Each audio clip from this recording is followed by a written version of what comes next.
अगर आप nature lover है या फिर आपको एडवेंचर से सबसे ज्यादा प्यार है, आपको ऑफबीट चीजें करना पसंद है, तो शायद ये वीडियो आपके लिए है।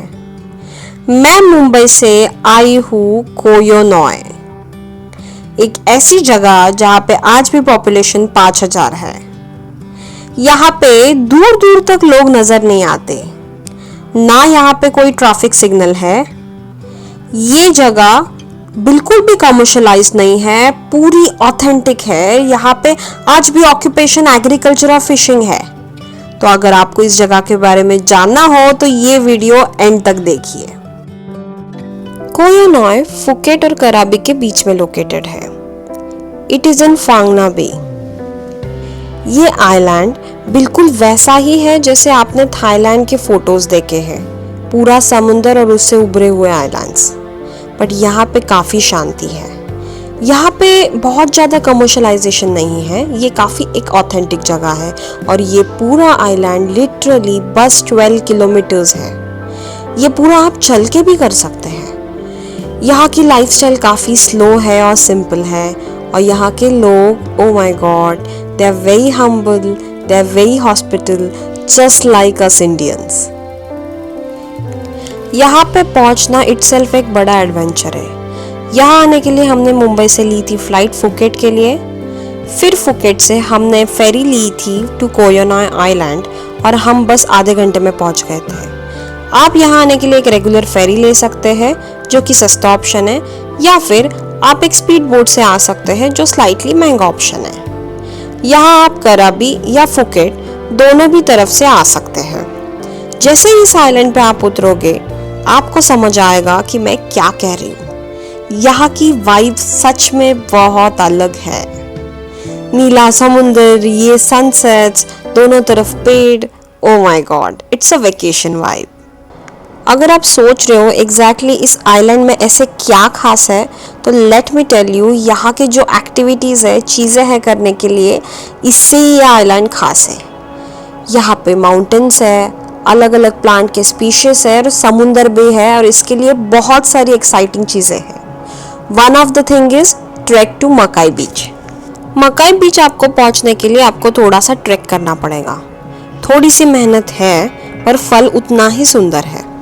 ये पूरा ट्रैक एक घने जंगल से जाता है और आपको ऐसे बर्ड्स दिखेंगे इस जंगल में। After a point there was a hotel, private hotel, and so we have to walk the full distance. ये पूरा ट्रेल ऑलमोस्ट 4 किलोमीटर है राउंड ट्रिप। अप्रॉक्सीमेटली आपको इस बीच पे पहुंचने के लिए 1 घंटा टू आधा घंटा लग सकता है, डिपेंड्स ऑन योर स्पीड। थोड़ा सा डिफिकल्ट है बट फाइन। जैसे ही आप यहाँ पे पहुंचोगे आपको समझ आएगा कि ये बीच काफ़ी आइसोलेटेड बीच है। लिटरली यहाँ पे कोई भी टूरिस्ट नहीं है और it's like a private island. यहाँ आके मुझे काफ़ी शांत फील हुआ। एक सेल्फ रियलाइजेशन हो रहा था कि हम बहुत सारी मेहनत करते हैं लाइफ में। कभी कभी मेहनत नहीं करनी होती है तब भी करते हैं, बट कहीं ना कहीं सारी मेहनत काम आ ही जाती है और फल हमेशा ही अच्छा होता है। फिर थक हार के हम निकल पड़ते हैं होटल की तरफ और रास्ते में हमने ये स्पॉट देखा जो काफी ब्यूटीफुल था और एक परफेक्ट पिक्चर जैसे था। नीला समुंदर, ये सारे पेड़, और इसे देख के मैं खुद को रोक नहीं पाई। इसके लिए मैं चली स्विमिंग करने। स्विमिंग करने के बाद भूख तो काफी लगी थी। उसके बाद हमने खाना खाया और इस तरह से ये एक परफेक्ट लंच डेट हुआ। आप कोयो नॉय आए और अगर आपने आइलैंड हॉपिंग टूर नहीं किया मतलब आपने कुछ भी नहीं किया। ये टोटल 7 घंटे का टूर होता है फ्रॉम 9 to 4, जिसके लिए हमें हमारे होटल से ही पिकअप किया गया। ये टूर हमारे रिसोर्ट ने अरेंज किया था, बट इसके लिए आपको जगह जगह यहाँ पे छोटे छोटे दुकान मिलेंगे। ये अप्रोक्सीमेटली बस 500 बाht पर पर्सन था। इस टूर में हमें स्नॉर्कल्स मिले थे और मास्क भी दिए थे, और ये परफेक्ट टूर था for relaxation, adventure and to see the nature beauty. इस आइलैंड हॉपिंग में हमारा सबसे पहला स्पॉट था कोनॉक, जिसके लिए हमें एक ट्रैक करके व्यू पॉइंट पे जाना पड़ा। It was a very difficult climb, and finally I reached like this, full of sweat, and this is the view around me. Absolutely worth it. हाँ, क्लाइंब बहुत ज़्यादा टफ था, बट जो view था वो वर्थ इट था. हर एक कदम worth it था यहाँ आना. और इसके साथ हम निकल पड़ते हैं हमारे नेक्स्ट स्पॉट के लिए.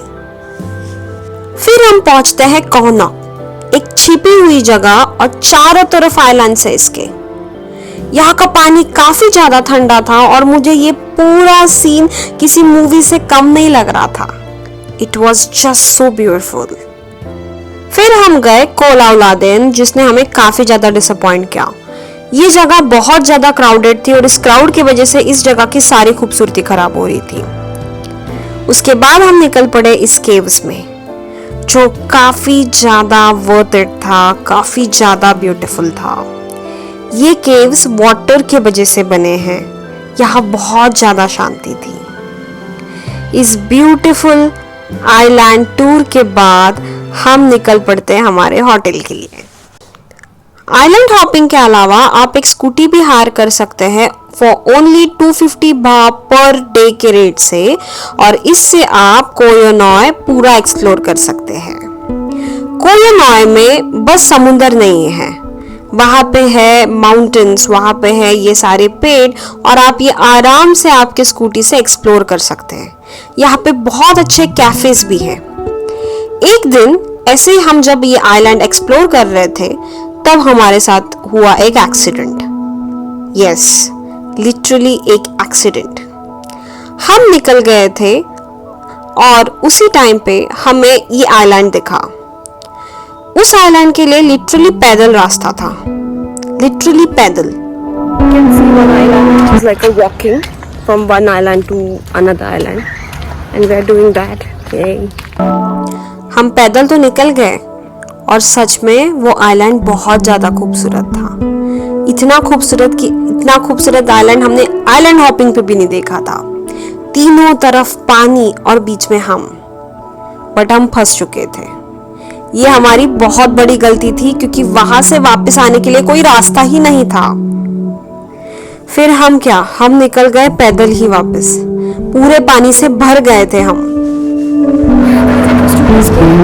Until we were back from the island, the water got raised and we are like half wet almost now, because we have been walking from that side. When we were going, it was like slightly less water, but now the water drastically increased.